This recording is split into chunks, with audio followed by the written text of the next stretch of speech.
Hey YouTube.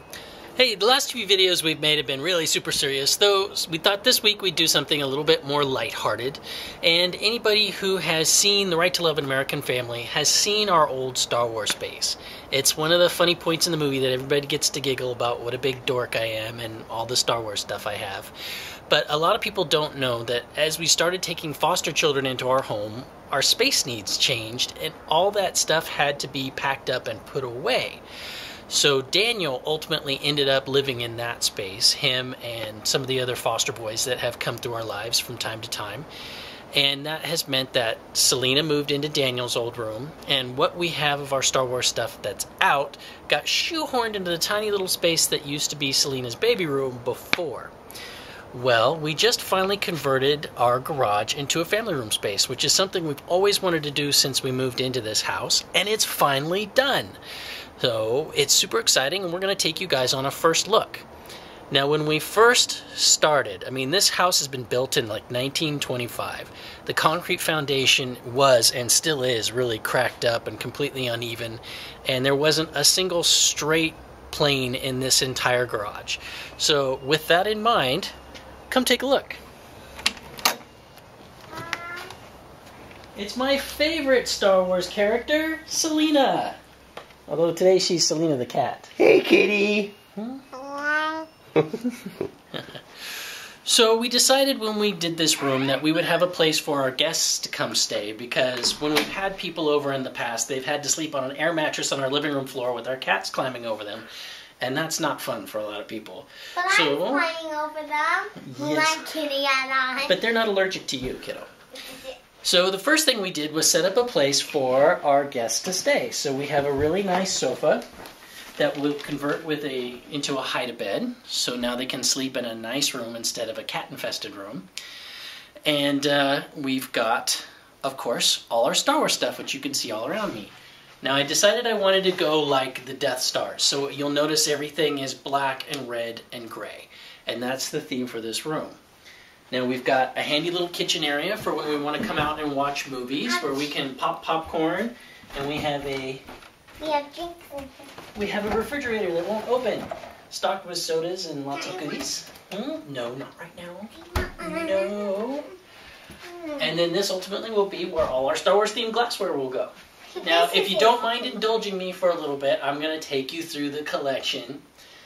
For those of you who might notice, up here on top of the door are all the Jedi Starfighters and all the different colors that they come in.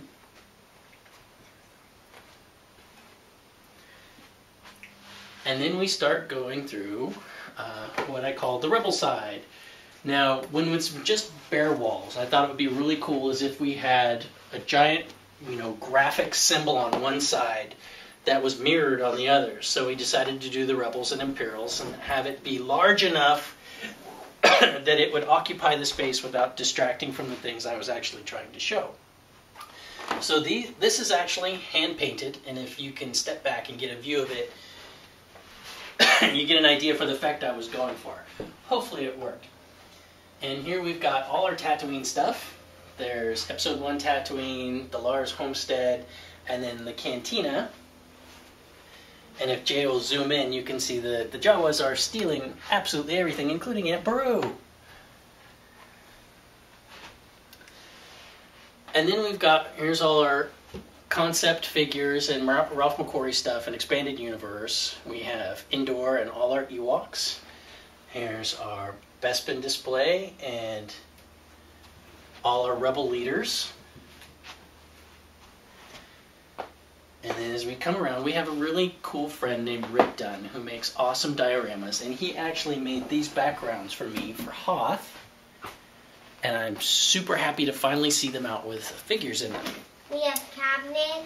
Yep, we have all kinds of awesome storage for all our stuff, and believe me, we filled every single one of those cabinets.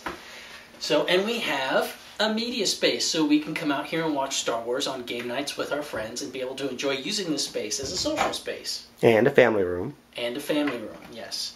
Which is really nice to have a place to come out when you want to get away from the hubbub in the house, which happens a lot. And then we come over to Did you forget the diagrams on the wall? Oh, yes.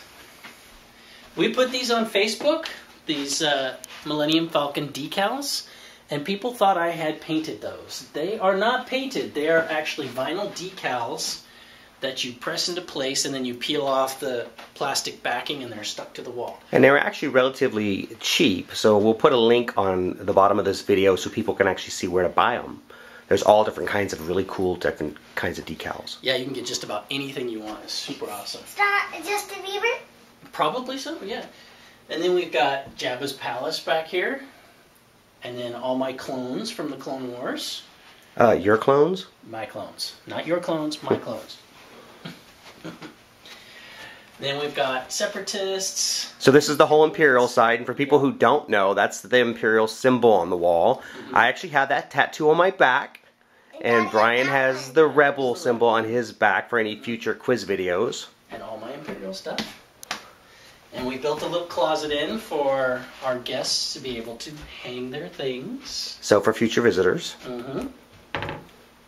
Great. And that is our new space. So tell us what you think. I think you forgot about a very special part of this room. Oh, yes. You know, and a very special friend who did it for us. You might want to look up, you two. The whole ceiling has been painted to look like space. And a really good friend of mine who I work with by the name of Perez is actually a really cool artist. He forgot to sign it. And he did me a really big favor by painting space on our ceiling. Because we couldn't figure out how to finish a space, and a lot of times ceilings get forgotten. So thank you, Perez, for all the hard work you did. We're in love with it, even though Bryan almost forgot it. Oh. And he didn't sign it. I know he didn't sign it. Why didn't he sign it? He forgot. He forgot. He was packing his stuff in there. So maybe if you say nicely for him to come back and sign it, he'll sign it. He's... So for being a, rat-infested, broken-up old garage, I think we've done a pretty good job of making this into a habitable family space. So YouTube, thanks for sticking with us and for indulging my geekiness, and let us know what you think.